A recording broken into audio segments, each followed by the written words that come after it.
After signing the divorce papers with my husband in silence, I immediately blocked all his financial access, including his debit and credit cards. One night, while he was celebrating a lavish $350,000 wedding with his mistress, the music suddenly stopped. In an instant, the ballroom fell silent, and that was when I appeared with a mysterious man. A single sentence from that man would destroy everything in an instant. The air in the mediation room of the Atlanta family court was exceptionally cold and tense, perhaps because the air conditioning was running at twice its usual power. On one side of the long, polished mahogany table sat a man dressed in a bespoke suit, radiating an air of unearned confidence. That was Thayer. A victorious expression sat on his face, one he didn't even bother to hide. Leaning back in the plush leather chair, he looked with utter disdain at the woman sitting across from him. That woman was Lysandra, his wife, or rather, his soon-to-be ex-wife. Lysandra sat in silence, her hands neatly crossed over her knees on top of her simple, tailored dress. Her style, understated but undeniably high-end, framed an expressionless face. There were no tears, no flashes of anger, only a deep-seated calm that made it impossible for anyone to guess what she was thinking.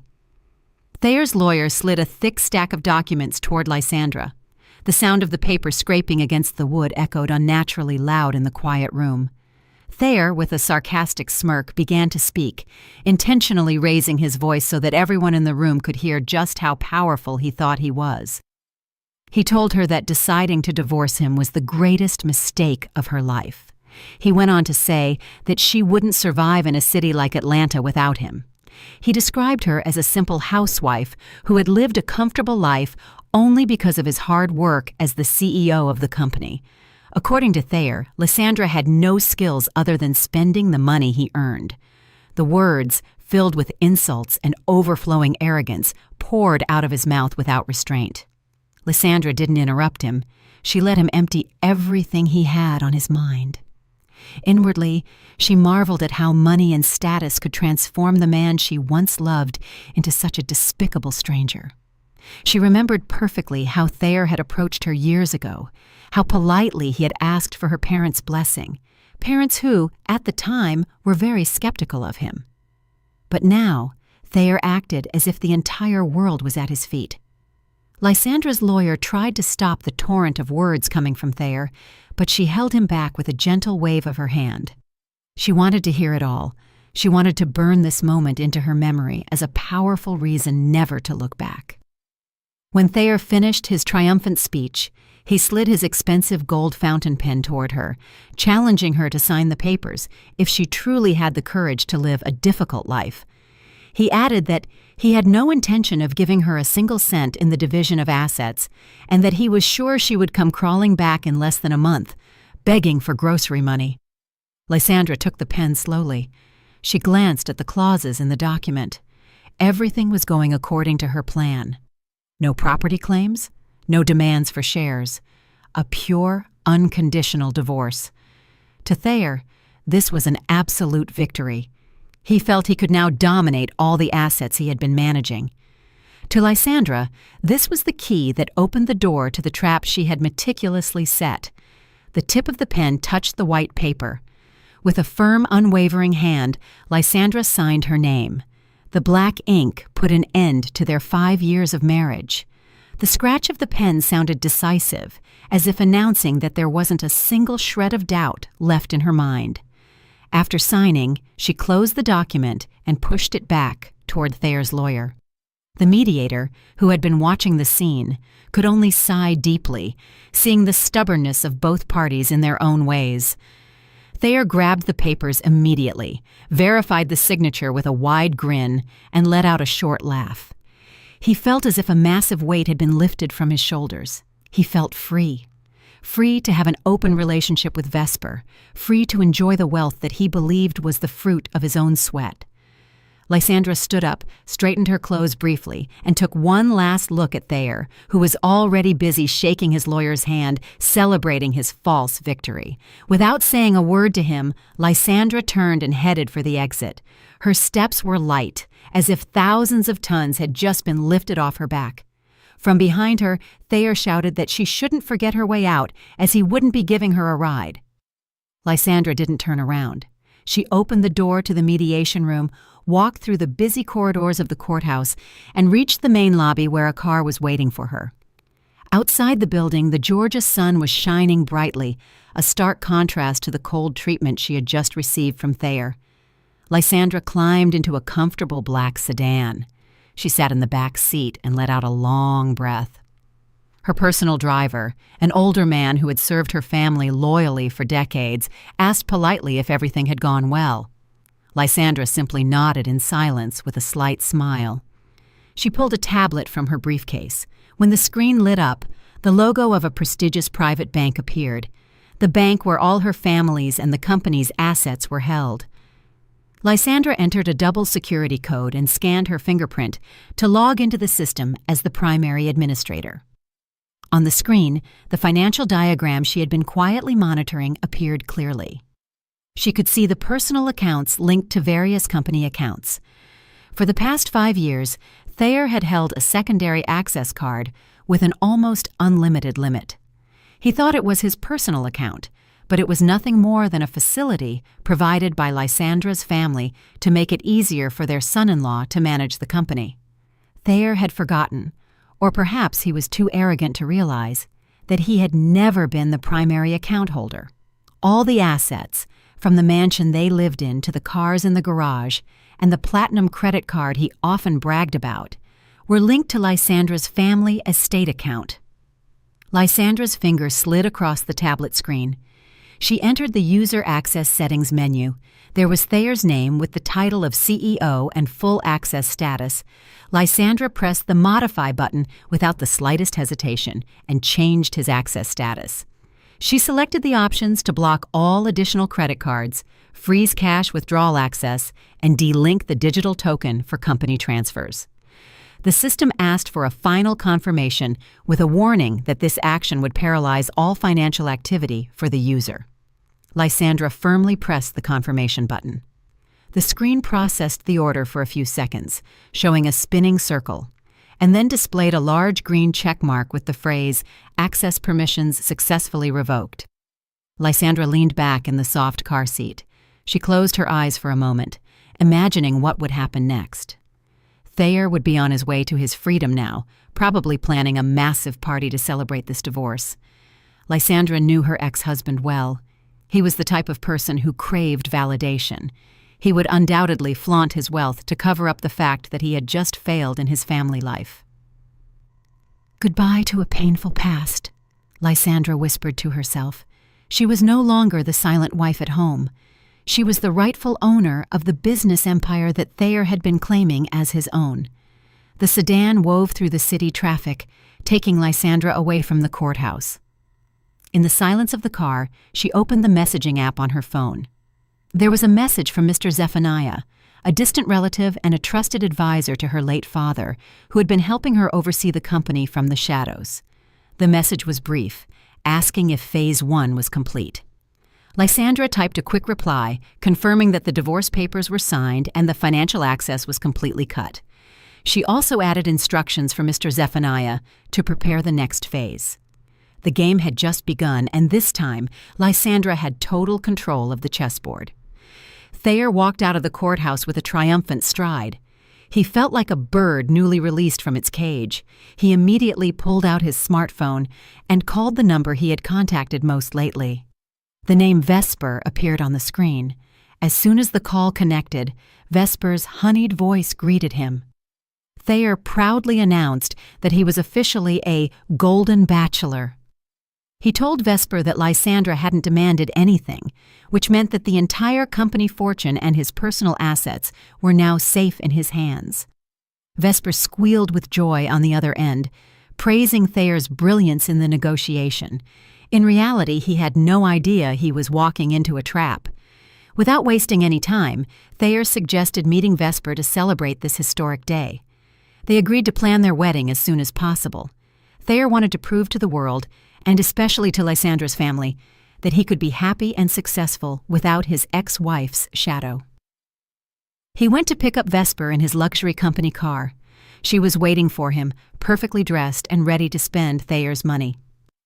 Their destination that day was the most prestigious five-star hotel in downtown Atlanta, a place frequented by moguls and high-ranking officials for their luxury weddings. Upon arriving at the hotel, the reception staff greeted them warmly. Thayer, with his usual arrogance, asked to speak directly with the banquet marketing manager. He said he wanted to book the most expensive wedding package available for the earliest possible date.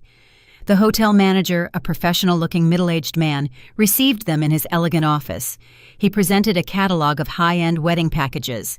Vesper's eyes sparkled instantly when she saw photos of decorations filled with imported flowers and crystal chandeliers. Without hesitation, she pointed to the royal wedding package with a price tag of $350,000. And that was just for the space rental and basic catering, not including the additional decorations she wanted.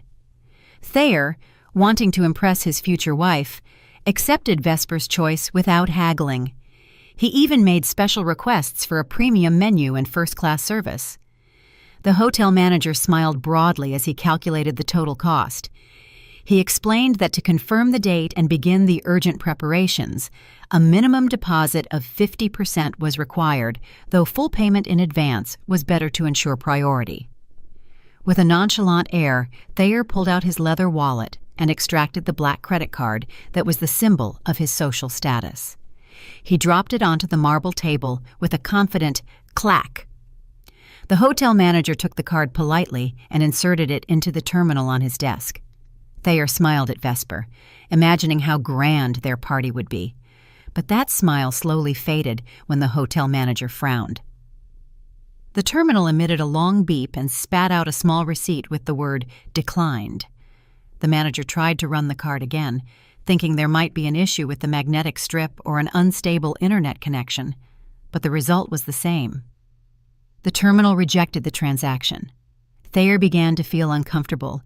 He laughed awkwardly, saying that perhaps he had used the card too frequently and the chip was dirty or damaged. He pulled another credit card from his wallet, this time a platinum card from a different bank. He handed it to the manager, slightly nervous but trying to appear calm.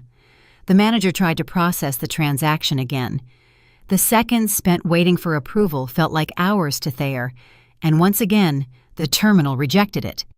Thayer's face began to turn red with embarrassment. Vesper looked at him strangely. Her smile had disappeared, replaced by unease. Thayer rushed to provide an excuse, saying there must be a massive failure in the banking system, or some system, maintenance, blocking all transactions. To save face, he finally pulled out the company checkbook he always carried in his briefcase. He knew that using company money directly for personal purposes carried a small risk, but as the CEO, he figured he could fix it later with the finance team. With a slightly trembling hand, he wrote a check for $350,000 and signed it. He handed it to the hotel manager, saying in a firm tone that this check would surely clear since it was from a major corporation's account. The hotel manager took the check, examined it for a moment, and nodded. He said he would process it immediately with the payment department, but since Thayer was a VIP client, the venue reservation could be considered confirmed for now. Thayer breathed a sigh of relief. He had overcome a small crisis. After the hotel, Vesper dragged Thayer directly to jewelry stores and bridal boutiques. Her desire for shopping was insatiable. She chose a massive diamond ring and a gown by a famous designer. When trying to pay for the ring, a transaction that cost far less than the venue rental, Thayer tried to use his personal debit card, but again, the transaction failed. The clerk at the boutique looked at him with pity. Thayer truly started to panic. He tried to open the mobile banking app on his phone to make a transfer, but the app was inaccessible, showing a notification. "Your account has been temporarily frozen. Please contact your branch." A cold sweat began to run down his temples. He made an excuse to Vesper, saying his phone must have a virus or had been hacked, causing an error in the bank app for security reasons. Vesper began to show irritation and suspicion. But Thayer managed to convince her with sweet promises that tomorrow morning, after resolving all these technical issues at the bank, he would let her buy whatever she wanted. Today, Thayer had no choice but to take Vesper home empty-handed, except for the promise of the lavish party they had just booked. In the car, Thayer called his mother, hoping he could borrow some temporary cash. But his hopes were shattered by his mother's angry voice on the other end. She had already heard about Thayer and Lysandra's divorce from other relatives. Thayer's mother scolded him harshly for divorcing Lysandra, whom she had always considered a good daughter-in-law from a prestigious family. She refused to lend him money and told Thayer to solve his own problems like an adult. Frustrated, Thayer threw his phone onto the car seat. He felt as if the world was conspiring against him that day. He didn't realize that it wasn't a cosmic conspiracy, but the cold execution of Lysandra's plan. Meanwhile, back in the hotel manager's office, the man made a call after Thayer and Vesper left. With a respectful tone, he spoke. On the other end of the line was Lysandra's personal assistant. The hotel manager reported that Thayer had just given a company check to pay for the party. Lysandra's assistant gave specific instructions. Let the party preparations go ahead, accept the check, but do not cash it until the day of the event to give Thayer a false sense of security. Lysandra wanted Thayer to sink deeper into the trap of debt and shame. The hotel manager understood and hung up. The party would be held as planned, but not as a celebration of love, rather as the stage for the ruin of Thayer's arrogance. The morning after the dramatic day at the hotel, Thayer woke up with a knot in his stomach. The sun was peeking through the curtains of the luxury apartment he had just rented last month to live temporarily with Vesper. His head felt heavy, not from lack of sleep, but from the worry that his credit cards had suddenly stopped working the day before. He sat on the edge of the bed and rubbed his face roughly. He tried to convince himself that it was just a temporary glitch in the banking system. He was the CEO of a major company. It was impossible for a bank to block his access without warning. Thayer grabbed his phone from the nightstand, hoping to see a message from the bank explaining the error, but there were no banking notifications on the screen. Instead, there was a message from Vesper, who had woken up earlier and said she was waiting for him in the lobby. She was anxious to continue with her wedding shopping agenda. Thayer showered and got ready in a hurry. He put on his best shirt and his brand-name watch to shore up his confidence, which was starting to waver. Going down to the lobby, he saw Vesper sitting comfortably, flipping through a fashion magazine. Vesper's face lit up when she saw Thayer. She immediately stood up and clung to his arm flirtatiously, reminding him of the long list of things they had to buy today. Vesper wanted to order designer shoes from overseas, a limited edition leather bag, and specially imported wedding favors. Thayer smiled bitterly and nodded to all her requests, while his mind calculated how he was going to pay for it all if his cards were still blocked. He decided to try his luck once more today, hoping the banking system had returned to normal. Their first destination was a luxury bag and shoe boutique in the most exclusive mall in Buckhead. Vesper walked into the store like a queen inspecting her kingdom. The clerks, experts in dealing with wealthy clients, greeted them immediately with kindness, offering them cold drinks and appetizers. Vesper, without hesitation, pointed out 3 bags, each priced like a new motorcycle. She also tried on several pairs of heels with crystal incrustations. Thayer could only sit on the waiting sofa, his heart beating fast every time Vesper said, "I'll take this." The total for Vesper's shopping that morning amounted to hundreds of thousands of dollars in less than an hour. When Vesper signaled a clerk to take all the items to the register, Thayer felt a cold sweat run down his back. Reaching the counter, he pulled out his wallet in slow motion. He took out a platinum credit card different from the one he had used at the hotel the day before, hoping this one from another bank wouldn't have problems. The clerk inserted the card into the terminal. Thayer held his breath, his eyes fixed on the small machine's screen. The seconds passed very slowly. Then a painful, short beep was heard. The clerk looked at Thayer politely, but with a glint of suspicion in his eyes. He informed him that the transaction had been declined due to a security code. Thayer forced a laugh to hide his embarrassment. He made an excuse out loud so that Vesper and the other customers could hear, saying that his bank, for the security of premium clients like him, had probably restricted high-value transactions upon detecting suspicious activity. Vesper began to get irritated. She looked at him with an inquisitive gaze, as if asking what the point of being a CEO's wife was if they couldn't even go shopping. Not wanting to lose face in front of his future wife and the clerks, Thayer finally asked for the store's account number. He promised he would have his finance staff at the office make a direct transfer from the company account that same day. The store clerk seemed to hesitate, as their usual procedure was full payment on the spot for items taken immediately, but Thayer pulled out his business card with the title of CEO. He assured the store manager that he was an important person and that the payment would be made without fail before the afternoon.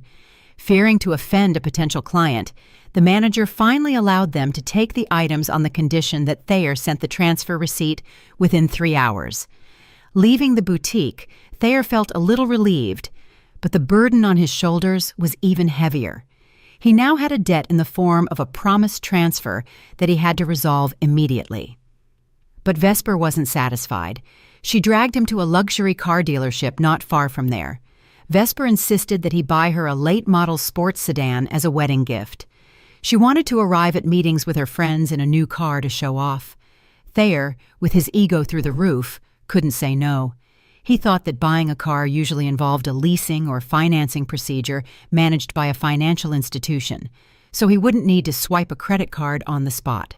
This, Thayer felt, was safer for his strange financial situation. At the dealership, they were greeted by a very enthusiastic salesman. Thayer chose a deep red sedan that cost a fortune. He sat in the driver's seat, grabbed the leather steering wheel, and felt again the sense of power he so desperately needed. After a short test drive, Thayer sat in a glass room with the salesman to process the paperwork. Confidently, he presented his ID for the leasing data verification process. He was sure his credit history was spotless. After all his previous installments had been paid punctually through a direct debit system from the main account that he erroneously believed was his. The salesman smiled kindly at first while entering Thayer's data into the computer, but his smile slowly faded as he saw the results on the monitor. His face turned rigid and uncomfortable. He called his supervisor over to look at the screen. They whispered seriously, glancing sideways at Thayer. Thayer began to feel offended by the treatment. He tapped the table lightly, asking what the problem was, as he was a busy man. Finally, the dealership manager approached Thayer. His face was no longer friendly. He explained coldly that Thayer's credit application had been automatically rejected by the central system. The reason? Thayer's name was on an internal financial group blacklist due to indications of frozen assets and ownership disputes. Thayer was left jaw-dropped. He got very angry, blaming the dealership system.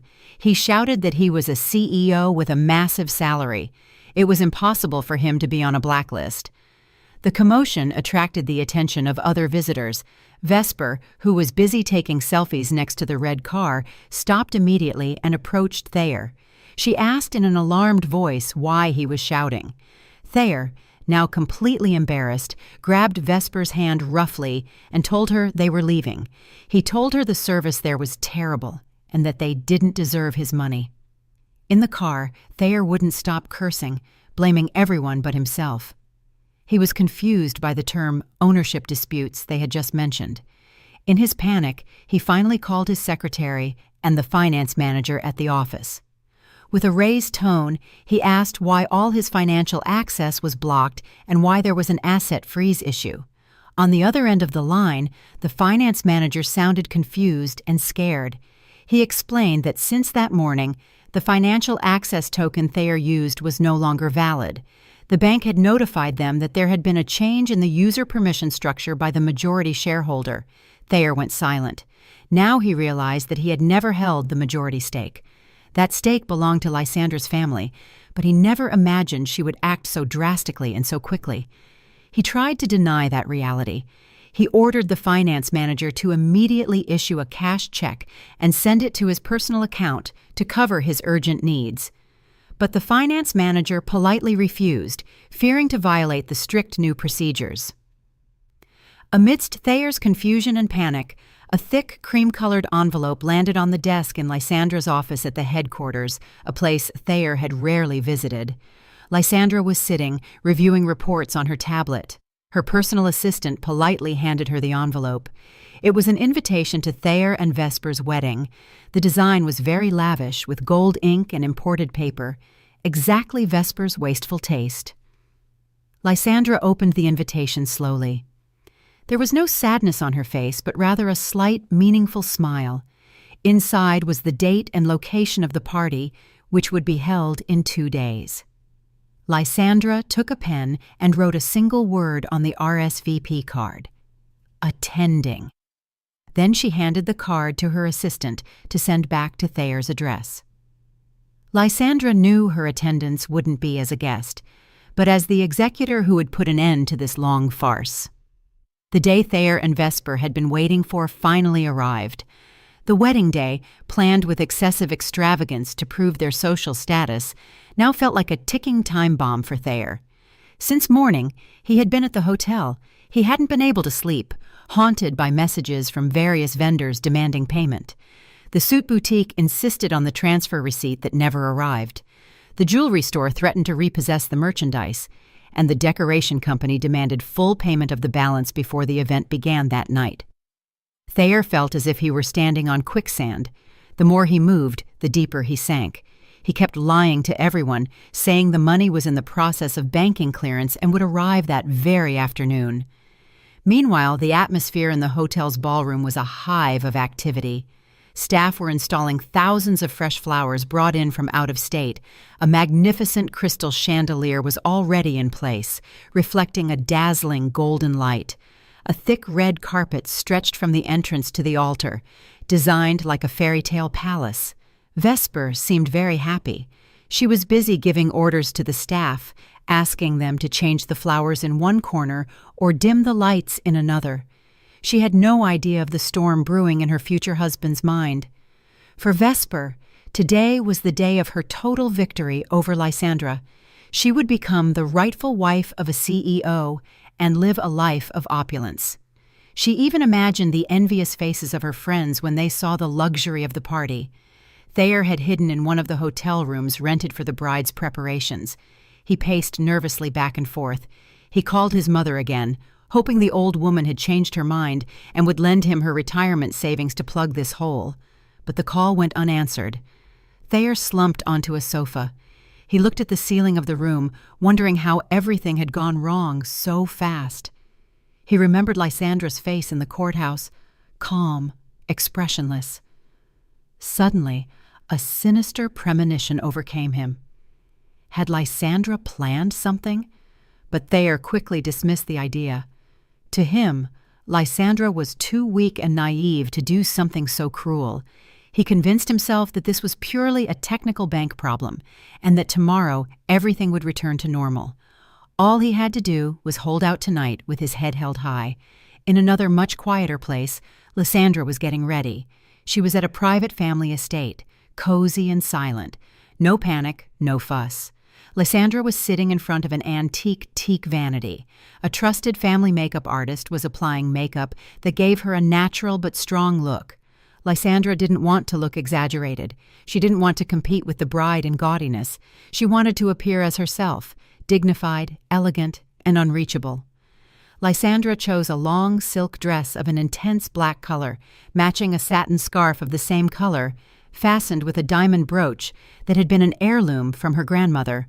Her appearance radiated a mixture of mourning and imposing power. After getting ready, Lysandra walked toward the living room, where Mr. Zephaniah was waiting for her. The middle-aged man wore an impeccable suit. Mr. Zephaniah looked at Lysandra with a mixture of admiration and concern. He knew how much the betrayal had hurt Lysandra for years, and he also knew how heavy the step she would take that night would be. In a grave voice, Mr. Zephaniah asked if Lysandra was sure she wanted to do this in public. He offered her other options, like letting the lawyers and the police handle Thayer without her having to attend the party. Mr. Zephaniah feared that Lysandra would be hurt seeing her ex-husband at the altar with another woman. Lysandra smiled slightly and shook her head in silence. She adjusted her cuffs and said in a very calm tone that the pain in her heart had healed a long time ago, that going there wasn't to lament her fate, but to ensure that justice was served by her own hands. Lysandra wanted to see the moment Thayer's mask crumbled. She wanted him to know that the woman he had underestimated all this time was the same one who could destroy him in an instant. Hearing that response, Mr. Zephaniah nodded understandingly. He didn't object further. He offered her his arm to hold on to. They went out and headed for a gleaming luxury black sedan waiting in the driveway. The car's engine roared softly, ready to take them to the battlefield. Back at the hotel, the sun set and the guests began to arrive. A line of luxury cars dropped off guests at the main lobby. The front of the ballroom began to fill with guests composed of Thayer's business partners, Vesper's high society friends, and some distant relatives. They admired the lavish decoration. Food and drinks began to be served by waiters in impeccable uniforms. Beautiful orchestral music filled the space, creating a romantic and elegant atmosphere. Thayer and Vesper were already at the altar, greeting each guest. Thayer forced a smile onto his face, although his eyes kept scanning the room with unease, fearing that some creditor would burst in and cause a scene. Vesper whispered to Thayer, praising how wonderful the party was, and how many important guests had attended. Thayer only nodded rigidly. He saw the hotel manager standing in a corner near the kitchen entrance, watching him with piercing eyes, a clipboard in hand. Thayer knew the manager was waiting for the payment. Every time their gazes crossed, Thayer quickly looked away, pretending to greet a guest. Thayer's heart beat fast. To the rhythm of the accelerating music, he felt the spacious and well-air-conditioned venue suddenly become cramped and hot. Exactly at 8 o'clock in the evening, the main event was about to begin. A famous host hired at a high price was already on stage, ready to lead the ceremony. The guests sat at their round tables, enjoying the appetizers. The atmosphere was very lively, with laughter and light conversation everywhere. No one noticed the tension the groom was feeling. Outside the main door of the ballroom, which was firmly closed, a black sedan pulled up. A valet rushed to open the door. A pair of feet clad in gleaming shoes and high heels stepped out of the car. Lysandra stood in front of the hotel entrance, gazing at the magnificent building. Beside her, Mr. Zephaniah adjusted his suit. They looked at each other for a moment and nodded. Lysandra moved forward with a firm step. It wasn't the arrival of a late guest. It was the beginning of the end for Thayer. The heavy, large doors of the ballroom were the only barrier between the fake party being held inside and the painful truth that was about to burst in. The wedding party inside the hotel ballroom had reached the height of its splendor. The sound of silver against expensive porcelain plates mingled, creating a background rhythm for the guests' conversations. Hundreds of people from the city's high society enjoyed the sumptuous food laid out buffet style on both sides of the room. The aroma of roasted meats, sweet cakes, and fresh flowers combined into a fragrance of luxury that delighted the senses. In the center of the room, a 7-tier wedding cake rose majestically, decorated with intricate sugar ornaments and handmade edible flowers. Everything seemed perfect, at least in the eyes of the guests who were unaware of the financial drama strangling the groom. Thayer stood next to that massive cake with a crystal glass in one hand containing an expensive champagne-colored, non-alcoholic carbonated drink. He looked at the room with mixed feelings. On one hand, his ego felt satisfied seeing so many important people attend his party. Business partners, competitors, and even Vesper's high society friends who had previously ignored them. Tonight, Thayer felt he had proven himself to be a little king in his own kingdom. But on the other hand, the shadow of unpaid bills continued to haunt him. He saw the hotel manager standing rigid near the kitchen entrance, his eyes following his every move like a jailer watching a prisoner. Thayer tried to ignore that gaze. He took a sip of his drink to moisten his throat, dry from the attention. The young host, in his impeccable suit and characteristic gray voice, stepped onto the main stage. He politely asked for the guests' attention. The volume of the background music, which until then had been quite loud, decreased. The host announced that it was time for the groom to give a short speech, a few words of gratitude, and a celebration of his new life. Enthusiastic applause echoed throughout the room. Vesper, standing next to Thayer in her gleaming wedding dress with a long train, smiled widely and nudged him, whispering for him to give a great speech to impress everyone. Thayer nodded, adjusted his tie, and walked toward the lectern with a microphone located in the center of the altar.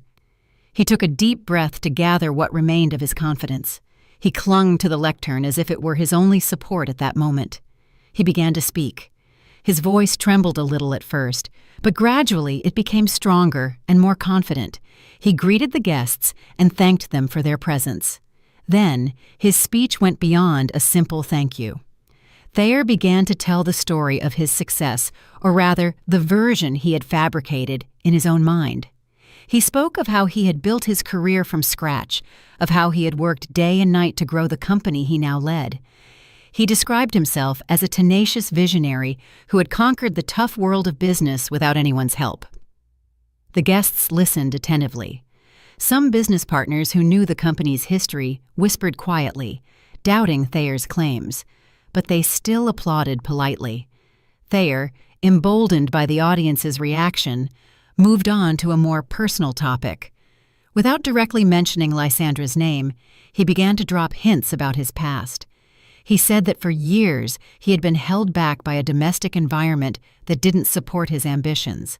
He described his ex-wife as a rigid figure, without vision, unable to keep up with his lifestyle and progressive thinking.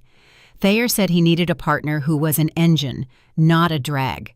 He said that living with someone who wasn't on his level, either in mindset or appearance, was torture for a successful man like him.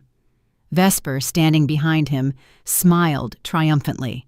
She felt flattered, thinking all those implicit praises were directed at her. Thayer turned to Vesper and held out his hand. She stepped forward and took it. Thayer continued his speech, praising Vesper to the skies. He described her as a modern, intelligent, beautiful woman who understood the needs of a business leader. "Tonight," Thayer exclaimed into the microphone, "is proof that I have found my soulmate, a woman who deserves to be by my side at the peak of success." He ended his speech by asking all the guests to raise their glasses and toast to a bright future with Vesper and the business empire they would build together. "To a future without limits, to freedom and true success," Thayer shouted, his face flushed with euphoria. The guests raised their glasses in unison and cheered. Thayer felt on top of the world. For a moment, he forgot the rejected credit cards and the threats from the finance company. He felt invincible. But just as the cheers died down and Thayer was preparing to step off the stage to cut the cake, something strange happened. The spotlight illuminating him suddenly flickered once and then began to slowly dim. At first, Thayer thought it was part of a dramatic effect prepared by the wedding organizer. He smiled, waiting to see what surprise would appear. But the dimming was different. Not only the stage lights, but also the large crystal chandelier in the center of the ballroom dimmed until it almost went out. The space, previously bright, turned gloomy, creating an atmosphere of confusion. The orchestral music, which was flowing beautifully, suddenly stopped. Not by the conductor's order, but because the lights in the musicians' area went out completely, preventing them from reading their scores. The guests began to mutter. The confused whispers began to sound like the hum of an angry swarm of bees. Thayer signaled the light technician in the corner of the room to turn them back on, but the technician seemed busy, manipulating his control panel with a look of panic. In another corner, the hotel manager was speaking into a walkie-talkie with a very serious expression. But he didn't seem as scared as the technician. Rather, he seemed calm, as if he expected this to happen. He gave a short instruction and then looked directly toward the stage, directly into Thayer's eyes. It wasn't the look of respect toward a VIP client. It was the cold gaze of an executioner who had just received the order to fire. Thayer felt a chill. He tried to speak into the microphone again to calm the guests, saying it was just a small technical problem. "Ladies and gentlemen, please stay calm. The hotel's emergency generator is probably kicking in. One moment, please," Thayer said with a forced smile, but his voice wasn't heard. The microphone in his hand was completely dead. The entire sound system of the room had been deactivated. An unnatural silence took over the large room. The guests' laughter and conversations faded slowly, replaced by a growing curiosity and tension. Vesper pulled hard on Thayer's arm. "Babe, what's going on? You said this hotel was the best. How can the lights and sound fail? Don't embarrass me," she snapped in a petulant voice. Thayer didn't respond. He was busy tapping the head of the silent microphone. In the gloom, as the emergency wall lights began to turn on, everyone's attention suddenly shifted, not toward the stage, but toward the main door of the ballroom, located at the back of the room, opposite the altar. The enormous carved teak double doors began to open slowly. No one was pushing them. It seemed they moved on their own by an automatic mechanism that had just been activated. The creaking of the heavy hinges echoed in the silent room, drawing all eyes. A draft of cold air entered from the corridor outside, bringing with it a sensation much more chilling than simple darkness. The gigantic doors were now completely open, revealing the silhouettes of two people standing on the threshold, silhouetted by the bright light from the outer corridor. The contrast of the light made their figures seem dramatic, like heroes, or perhaps villains, appearing in the last act of a play. The silent ballroom seemed to hold its breath. No guest dared to speak. All eyes were fixed on those two figures. Slowly, they began to enter. The sound of their steps on the hard marble floor was clear and rhythmic. Clack, clack, clack. The decisive sound of high heels mingled with the heavy step of a man's shoes, creating a threatening rhythm that broke the silence. The woman was Lysandra. She wore a very elegant outfit, completely different from the simple appearance Thayer was used to seeing at home. Her long dress was of a dark velvet that absorbed the light, giving her a mysterious and majestic air. Her scarf was impeccably arranged, framing her calm face, from which emanated a cold and piercing aura. She wore no excessive jewelry, only an antique brooch on her left chest. But her mere presence seemed more valuable than all the gold decoration in the room. Beside her walked a middle-aged man with an imposing posture and enormous dignity. It was Mr. Zephaniah. He wore a tailored European-cut suit that fit him perfectly, and his hair was combed back, highlighting his firm and experienced face. As they moved into the room, guests near the entrance instinctively moved aside, creating a wide aisle through the crowd. Several older guests, veteran businessmen from the city, seemed surprised. They recognized the figure of Mr. Zephaniah. The whispers began again, but this time with a tone of awe and respect. "Isn't that Mr. Zephaniah from the Sterling Group?" a man whispered to his wife. "What is a mogul like him doing at Thayer's party?" another asked. "And who is the woman beside him?" "It can't be his wife. That woman is Thayer's ex-wife," exclaimed another guest, who recognized Lysandra. A wave of shock spread quickly among the guests, but Lysandra and Mr. Zephaniah walked tall, their eyes fixed on the altar stage. Thayer, standing on the poorly lit stage, squinted, trying to recognize the unwanted guests. When the emergency light clearly illuminated Lysandra's face, Thayer's heart seemed to stop for a moment. He couldn't believe what he was seeing. The woman he had just divorced, and whom he had insulted in his speech, Lysandra, was now entering his party on the arm of a stranger, with her head held high. Shame, anger, and confusion mingled in Thayer's chest, but what scared him most was the man next to Lysandra. Thayer had seen that face in international business magazines and in a photo hanging in the lobby of the headquarters. It was Mr. Zephaniah, a legendary figure who controlled many large corporations, including the company Thayer worked for. He had never met him in person, as his rank was considered too low to attend meetings with the majority shareholder. Vesper, who didn't know who Mr. Zephaniah was and didn't care about his imposing presence, burst into anger immediately. She felt her moment had been ruined. She grabbed another microphone from the lectern table, hoping it would work. But it was also dead. Finally, she shouted in a sharp voice that broke the tension. "Hey, who let this common woman in? This is a private event. Security! Where is security? Get these people out of here right now!" Her shout sounded harsh and classless, making several guests frown, disgusted by the bride's behavior. Thayer, realizing the situation was dangerous, tried to calm Vesper, but she was already out of her mind. She pointed her finger at Lysandra's face from a distance.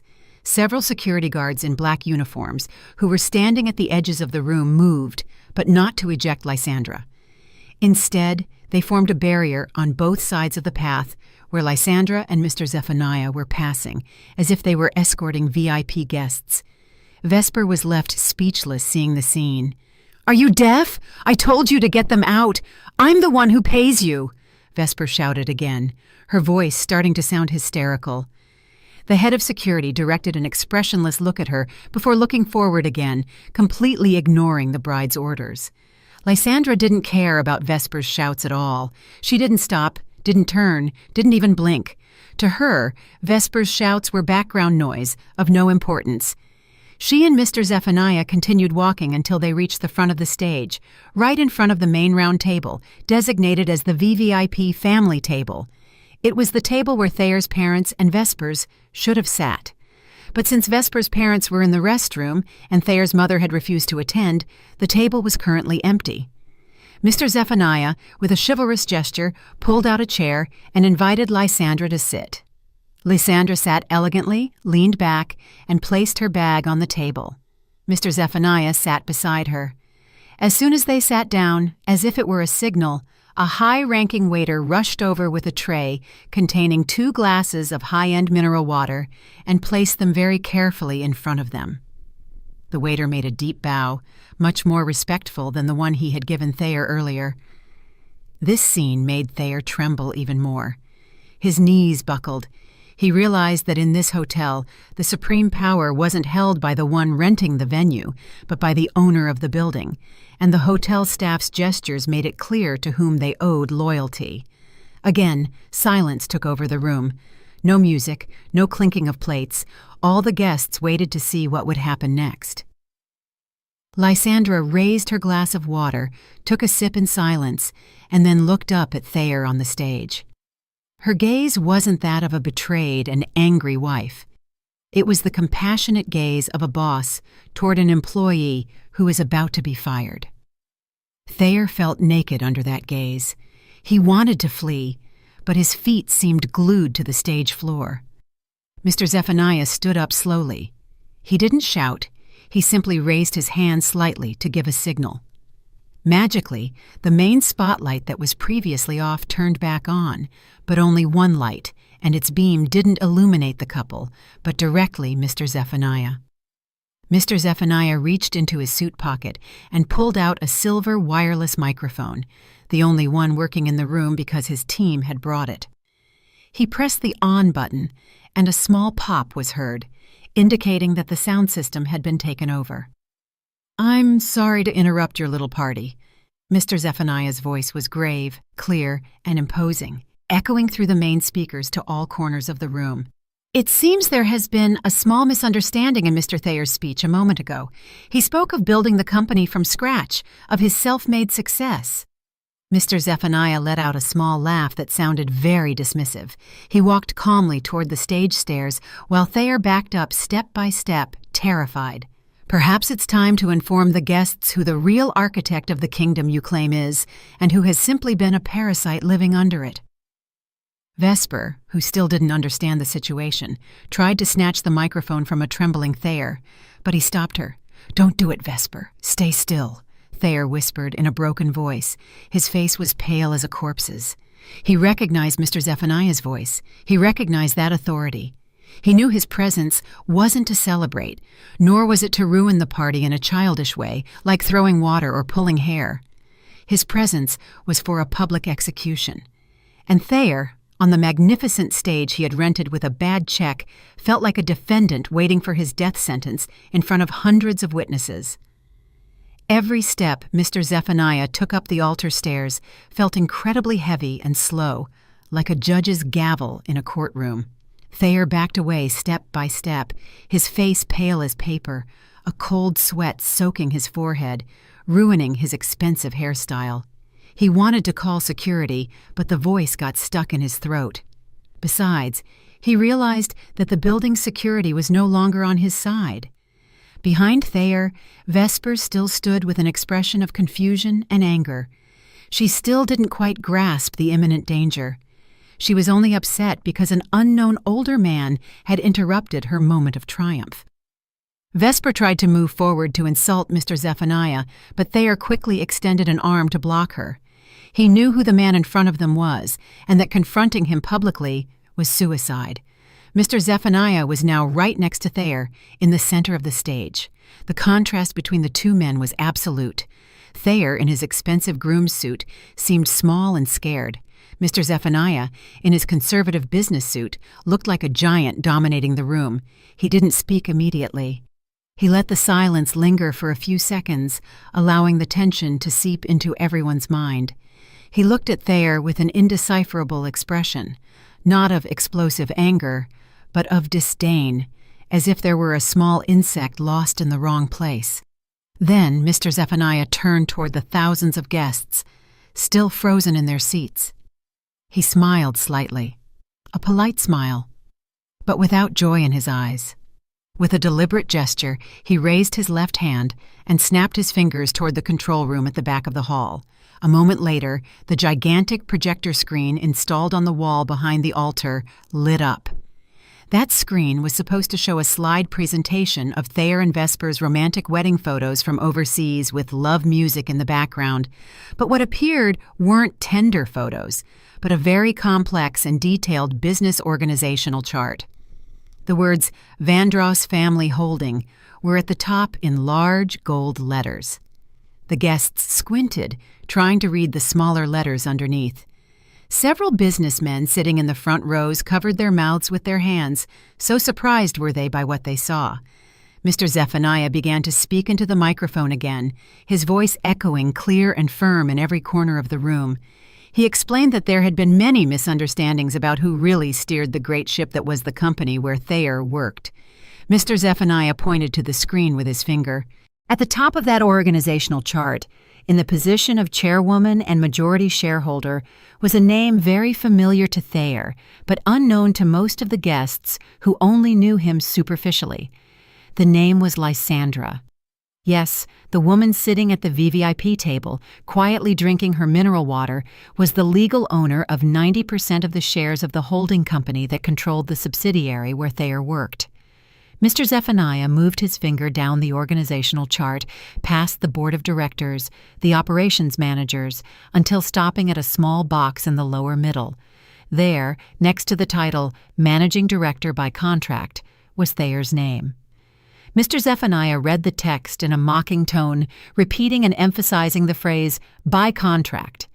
He explained to the guests that Thayer's position was neither that of owner, nor founder, nor even of the person responsible for strategic decision-making. Thayer was simply an employee who had been given a flashy title due to his marital status with the owner.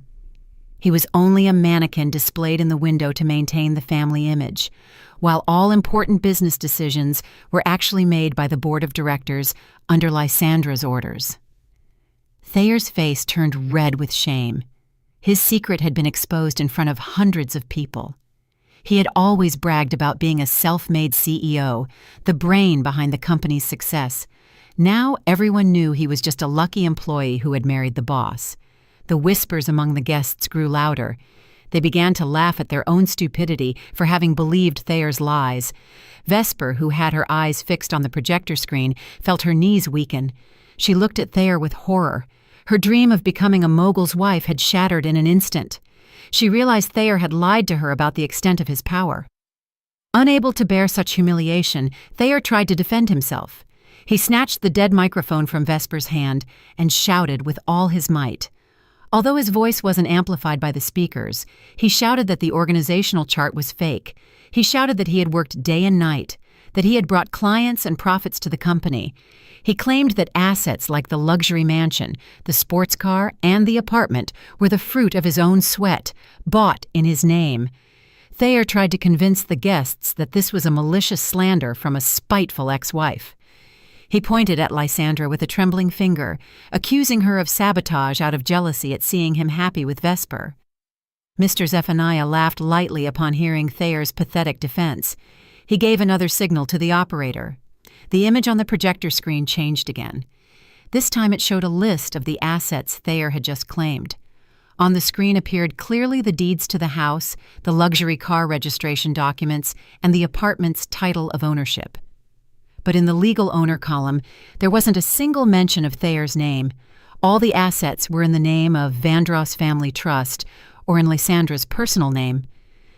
Mr. Zephaniah, as if teaching a child, patiently explained that all the luxury facilities Thayer had enjoyed over the last 5 years, from the watch on his wrist to the car he used to pick up Vesper, were company assets lent to him as a convenience of his position. "Thayer, you possess nothing." Mr. Zephaniah's voice cut through Thayer's shouts, cold and sharp. "Even the suit you're wearing was charged to a company credit card that was blocked this morning. You're just a stowaway who sat so comfortably in first class that he forgot he never bought a ticket." Mr. Zephaniah approached Thayer more closely, threatening him with his imposing physique. Thayer backed up until his back hit the altar table. He was trapped. He had nowhere to run. Unable to bear the situation any longer, Vesper began to cry hysterically. She felt completely cheated. She shook Thayer's arm, demanding an explanation. "Thayer, what is all this? You said the house was yours. You said the company was yours. So I was about to marry a simple employee?" Vesper shouted, no longer caring about appearances. Thayer tried to calm her, whispering that he would fix everything later, that they could sue Lysandra, but Vesper abruptly pushed his hand away. Her makeup, run by tears, made her look disheveled and pathetic on that magnificent stage. Below, Lysandra still sat in silence. She didn't smirk or mock. She simply watched the drama on stage with an expressionless face. Inside, she felt a sense of relief. The burden of lies Thayer had been covering up had finally been lifted. Lysandra remembered how many times Thayer had belittled her in meetings with friends, saying she knew nothing of business, when in reality it was she who quietly fixed the administrative messes he created, who injected personal funds when his projects failed. Tonight, Lysandra had only reclaimed the truth that belonged to her by right. Mr. Zephaniah focused again on Thayer. He said this humiliation hadn't ended yet. He reminded him of the document he had signed that morning in the family court. Thayer frowned, trying to remember the content of that document. He remembered signing it hurriedly, anxious to be free. He remembered his lawyer telling him it was a standard divorce agreement with no property claims. Thayer wondered what that divorce agreement had to do with this situation. Mr. Zephaniah, as if he could read his mind, pulled a navy blue folder from his suit. He held it high for everyone to see. "You probably thought this was the end of your marriage, Thayer, but in reality, it's the beginning of your financial ruin," Mr. Zephaniah said enigmatically, preparing the final blow that would bury Thayer alive. The atmosphere in the hotel ballroom changed drastically. If before it seemed like a shameful circus show, now it felt like a tense execution chamber. The guests held their breath, their eyes fixed on the navy blue folder Mr. Zephaniah was holding. Thayer looked at the folder with overwhelming anxiety. His heart was beating so hard it seemed it would jump out of his chest. He tried to remember every clause he had glanced at that morning, but his brain, gripped by panic, blocked. He felt he had missed something very lethal, hidden in the stack of legal documents he had ignored. Mr. Zephaniah opened the folder with a deliberately slow movement, torturing Thayer's mind. The sound of the pages turning was amplified through the microphone, creating a dramatic and eerie effect. He pulled out a sheet of letterhead paper with Thayer's signature clearly visible in black ink, still fresh at the bottom. Mr. Zephaniah held the paper with both hands, read it in silence for a moment, and then looked directly into Thayer's eyes. His gaze was full of a legal and irrefutable certainty. Mr. Zephaniah began to explain that in the world of high-level business, every signature has consequences, and reading a contract negligently is an unpardonable sin. "Thayer," Mr. Zephaniah's voice broke the silence, "you were too arrogant in signing this document. Did you think you were casting Lysandra out of your life?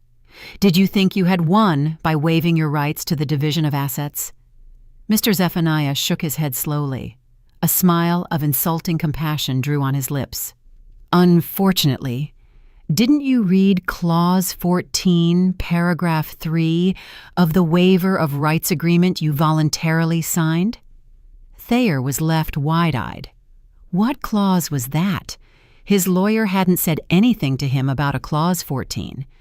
Thayer looked toward the exit, hoping to see his lawyer there to defend him, but there was no sign of him. He was alone. Mr. Zephaniah brought the microphone to his mouth, preparing to deliver the sentence that would be the hammer on Thayer's life. His voice became more grave and serious. "Listen well, Thayer, and all of you who are witnesses," Mr. Zephaniah said out loud. He took a brief breath before continuing. "Your signature this morning wasn't just for a divorce. It was a consent for the activation of a full indemnification clause, which states that if the second party, meaning you, renounces their status as the spouse of the majority shareholder, all company losses incurred during your tenure and all personal expenses that used company facilities without written approval will immediately become a personal debt repayable within 24 hours. The sentence echoed, bouncing off the walls of the hall, entering Thayer's ears, and exploding in his brain. He staggered backward as if he had been given a heavy slap. His legs gave out, and he collapsed onto the hard stage floor. He struggled to comprehend the words. Personal debt, all company losses. Thayer knew very well that many of his projects had failed because he had been busier playing golf and on vacation than taking care of the business. The sum of those losses could amount to millions of dollars, and the $350,000 for the cost of tonight's party? That too would be considered an unauthorized expense, as Lysandra had blocked his access before the transaction. Mr. Zephaniah hadn't finished yet. He continued his explanation with an even more pressing tone. According to the forensic audit we conducted last week, the total loss from failed projects and diversion of operating funds for your lifestyle during the last 5 years amounts to $7 million. And if we add the cost of the venue rental and tonight's catering that you charged to an already blocked company account, your total debt is $7,350,000. The figure was mentioned with such clarity that the guests were stunned. A collective gasp of surprise spread. More than $7 million. It was an enormous amount, impossible to pay for Thayer, who now had no job and no assets. And since you no longer have assets in your name, Mr. Zephaniah continued in a final tone, civil and criminal laws will be applied simultaneously. As soon as Mr. Zephaniah finished the sentence, the side doors of the ballroom burst open. This time it wasn't waiters who entered, but several men in suits with briefcases accompanied by uniformed police officers. It was the legal team from Lysandra's company. They walked quickly through the frightened guests toward the stage. The sound of the police boots sounded terrifying, signaling that this was no longer a simple domestic dispute, but a real law enforcement action. Thayer, still on the stage floor, tried to crawl back, moving away from the approaching police. His face was wet with tears and sweat. He turned toward Vesper, begging for help. "Vesper, help me! Call your father! Ask him to lend us some money!" He pleaded desperately. But Vesper's reaction was completely different from what he expected, although very predictable for others. Vesper backed away from him as if he were a plague victim. She pushed away Thayer's hand when he tried to grab her dress. "Don't touch me!" she screamed hysterically. "I don't know anything. You're a fraud. You said you were rich. I don't want to carry your debts." Vesper took off her engagement ring, threw it in Thayer's face, and tried to jump off the stage, but her path was blocked by the hotel manager and several security guards who blocked her on the stairs. The hotel manager was holding a long bill. "Excuse me, Miss Vesper," the manager said firmly, but still politely. "According to the reservation contract, your name appears as the secondary responsible party. If the primary party cannot pay, you cannot leave this place until this bill of $350,000 is settled. Otherwise, you will have to accompany us to the police station as a witness in a case of service fraud."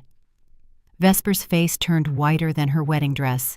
She screamed, cried, and begged to be let go, but the security guards continued to block her way. Meanwhile, 2 police officers were already next to Thayer. An officer read the arrest warrant.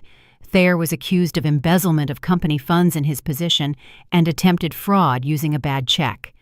The officer took Thayer's limp hands, forced him up, and then placed cold metal handcuffs on both wrists.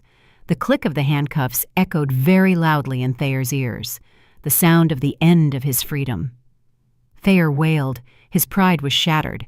He looked toward the VIP table, seeking Lysandra's figure. He saw his ex-wife standing up slowly, adjusting her scarf that the air conditioning had slightly moved. Thayer screamed Lysandra's name. "Lysandra, please help me! I was wrong! I was crazy! Lysandra, don't do this to me! We loved each other!" His screams sounded pathetic, full of a late regret. But Lysandra didn't flinch. Her face remained calm, as if she were watching a stranger. She showed no sign of helping. She had given him too many opportunities in the last 5 years, and he had always wasted them. This was the karma Thayer had sown for himself. And now it was time to reap the storm. Lysandra made a slight bow to Mr. Zephaniah in a sign of respect. Then she turned her back to the stage, signaling that the show was over and that she had no interest in seeing the next act. The police began to lead Thayer off the stage. The guests immediately pulled out their phones to record the shameful scene. Camera flashes burst in Thayer's swollen face and in Vesper's hysterical face. The next morning, both their faces would surely be on the front pages of the tabloids and viral on social media with embarrassing headlines. Thayer tried to hide his face by ducking his head, but it was useless. In the midst of the chaos, Mr. Zephaniah's phrase about the full indemnification clause kept echoing in his head like a curse, a phrase that had turned an arrogant director into a prisoner with a debt of millions of dollars. In a single night, he had fallen from the top of a skyscraper he had built on foundations of sand, and the impact against the ground was very painful. The chaos in the hotel ballroom reached a climax that no one could have imagined.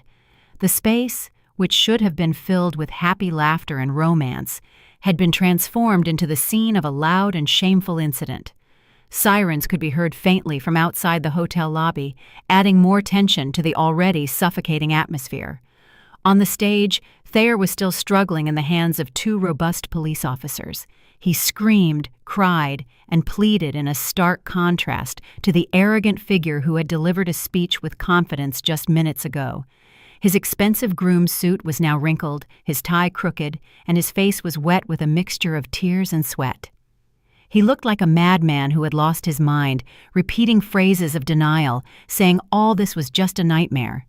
Meanwhile, Vesper, at the foot of the stage stairs, lived her own hell. She was surrounded by the hotel manager and several representatives of vendors who had appeared out of nowhere. Apparently, the news of Thayer's arrest and the freeze on his assets had spread very quickly among the hotel staff and their partners. The head of catering, the florist, and even the sound system rental company, which hadn't yet received full payment, now surrounded Vesper, demanding immediate payment. Vesper screamed hysterically. The hem of her long wedding dress was stepped on by the shoes of the people surrounding her. Her thick makeup had run, and the black mascara ran down her cheeks in horrible black stripes, like a ghost's tears. She tried to point at Thayer, shouting that she knew nothing about the money, but the creditors didn't care. Vesper's name was on the contract as a guarantor, and the law isn't interested in crocodile tears. In the midst of the chaos, Lysandra stood up slowly from her chair. Her movements were calm and calculated, as if she were in a different temporal dimension from the chaos surrounding her. Mr. Zephaniah stood by her side, offering protection in case of any possible violence, but Lysandra slightly raised her right hand, indicating she could handle it.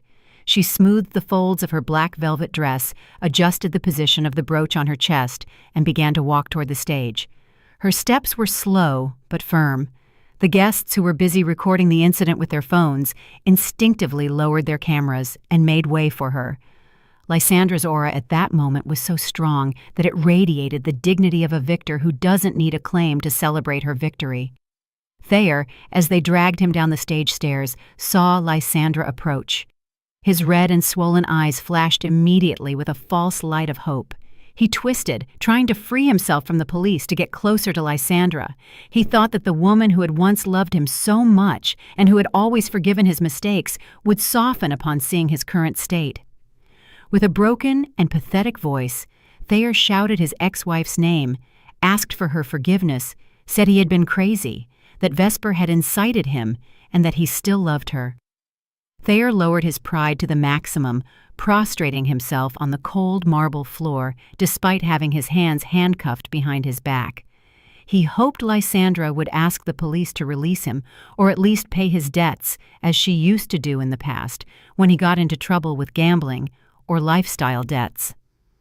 Lysandra stopped exactly 2 steps from the kneeling Thayer. She looked down at him through her long eyelashes. There was no anger on her face, only an empty and cold gaze, as if she were seeing a stranger she had never met before.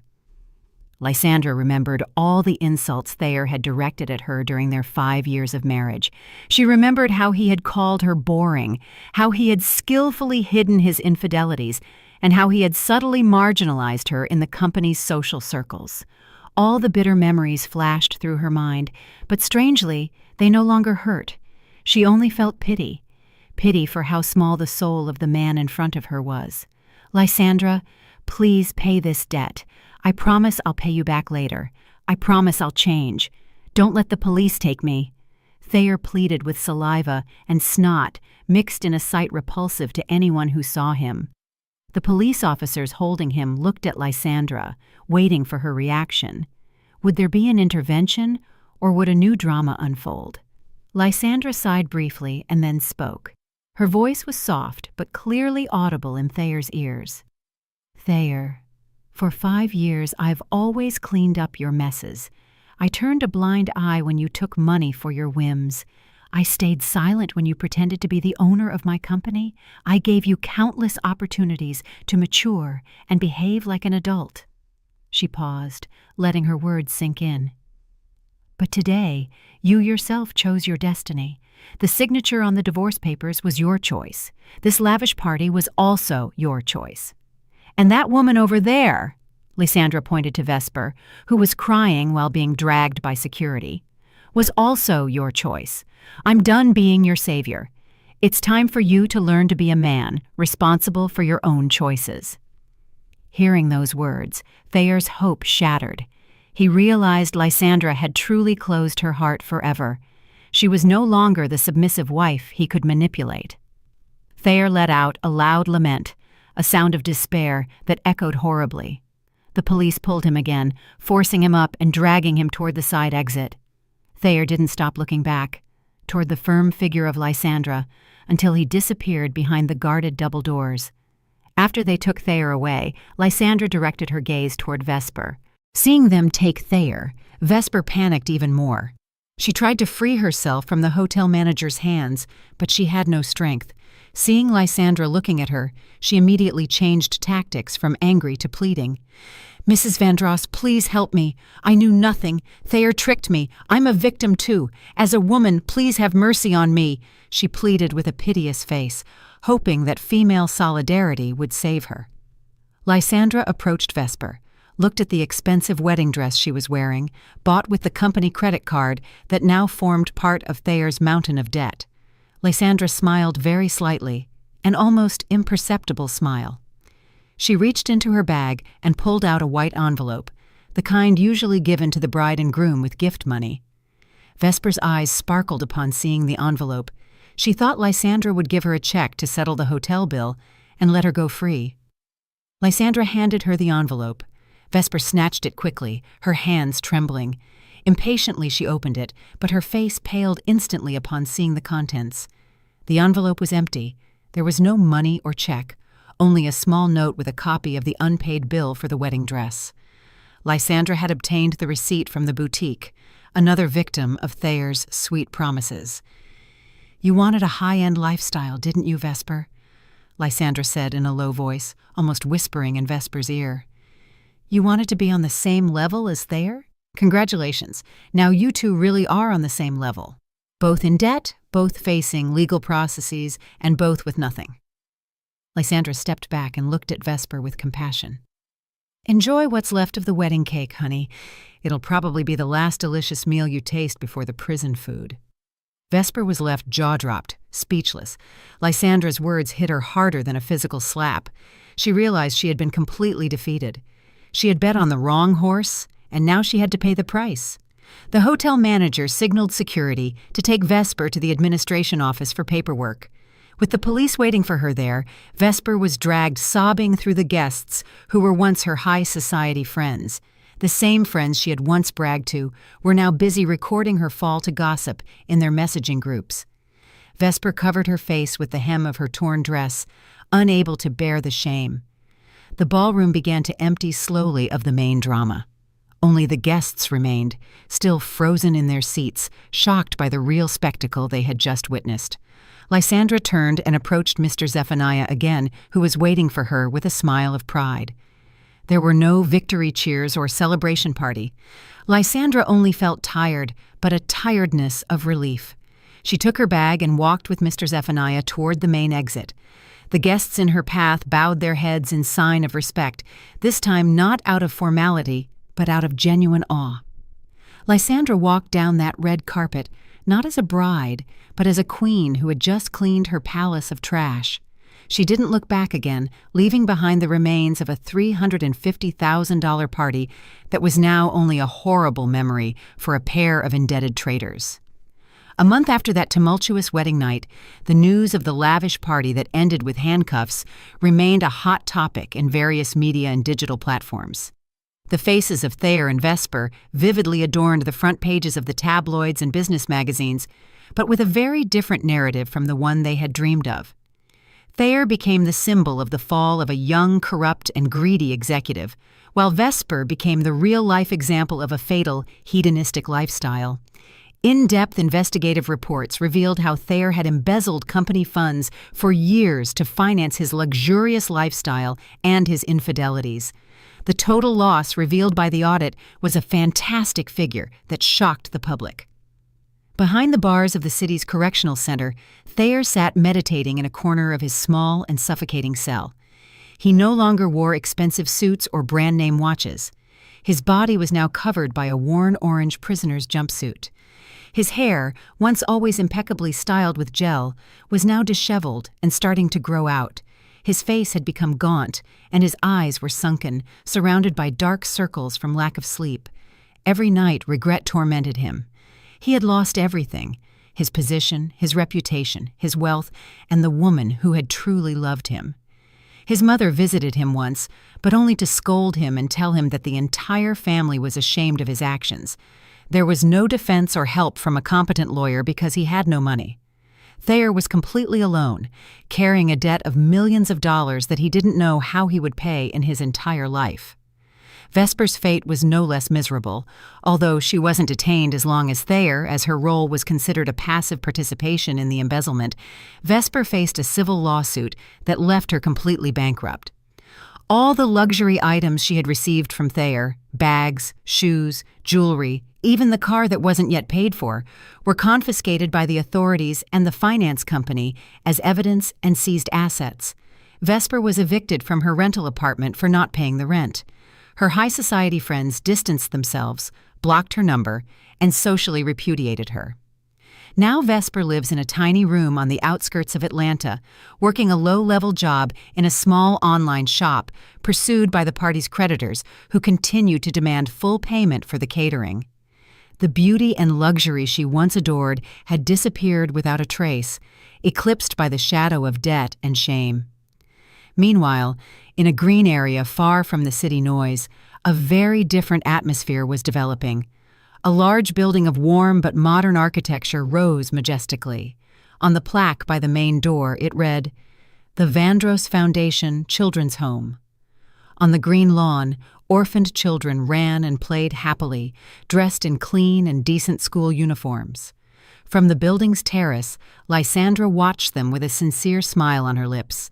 Her face seemed much more alive and radiant than a month before. The heavy weight that had oppressed her heart had completely disappeared. She wore an elegant business outfit that combined professionalism and simplicity. Mr. Zephaniah came out of the building's main door with a folder of monthly reports. He approached Lysandra and handed it to her.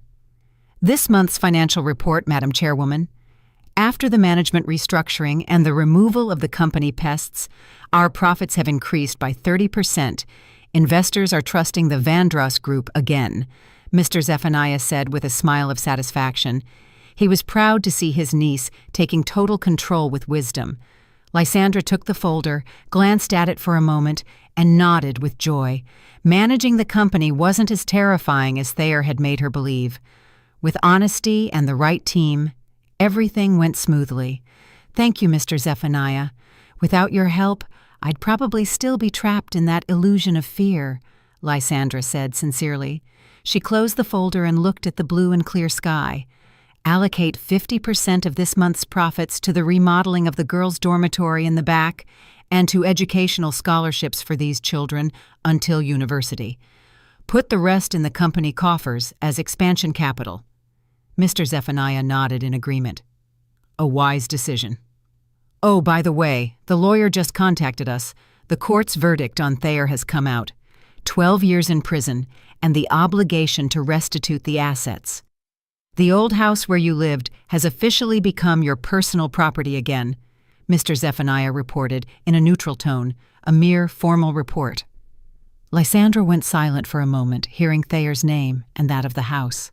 There was a bit of nostalgia, but not of longing. It was a relief that that dark chapter of her life had truly ended. Sell the house, Mr. Zephaniah. I don't need the memories of that place. Donate the proceeds to the construction of a community center for our local outreach project. I want to purify all traces of that past into something beneficial.